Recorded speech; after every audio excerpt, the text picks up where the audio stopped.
couple things. This is Walter Cronkite reporting from the Hudson River, north of Manhattan. What are the economic considerations that make it impossible to order the cleaning up of the river? One industry doesn't want to do it because it's easier to discharge into the Hudson River than to provide for a sewage disposal system. The federal government just hasn't done anything. I'm Robert F. Kennedy Jr. For the last 14 years, I've been the chief prosecuting attorney for the Hudson River Keeper. I've forced polluters to spend almost $500 million on water protection on the Hudson River. And today, the Hudson is one of the richest water bodies on Earth. So that's a success story. We're not worried whether the striped bass in the Hudson River have PCBs in them. We're worried that those PCBs are going to get into children. Kennedy went toe-to-toe with Mayor Giuliani in New York because the city's drinking water ran the risk of being polluted because of violations of watershed agreement. We have to have strong regulations that we know are going to permanently protect this water supply for the next 400 years.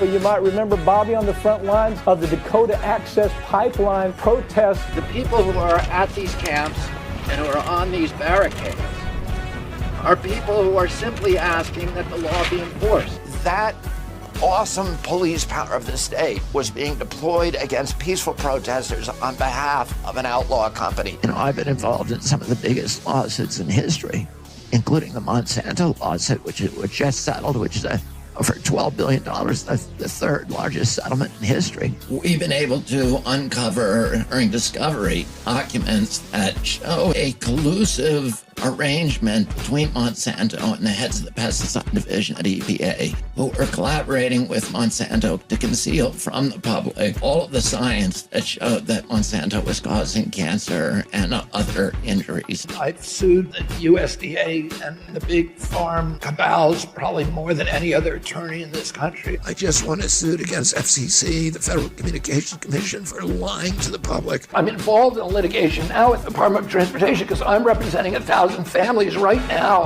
whose lives were upended by the Norfolk Southern spill in East Palestine, Ohio. That spill took place directly because of agency capture. And I always thought oil and coal were the big behemoths, but that's before I started challenging the pharmaceutical industry.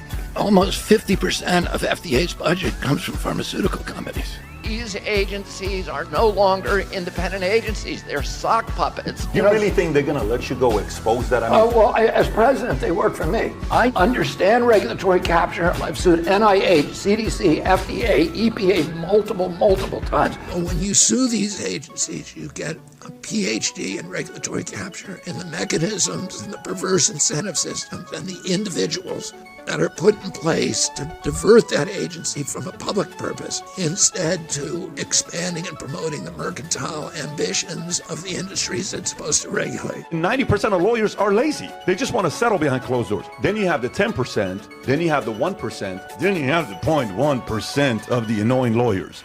RFK is that annoying lawyer you don't want to go up against. Wake-up call. He's been waiting for this moment.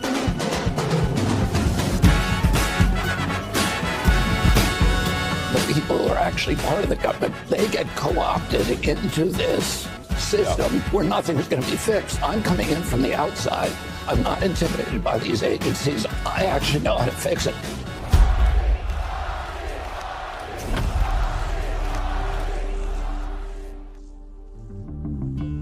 Certainly many people are afraid of him because of what he represents. He is a threat to the status quo. He is a threat to the merger between corporate and state power.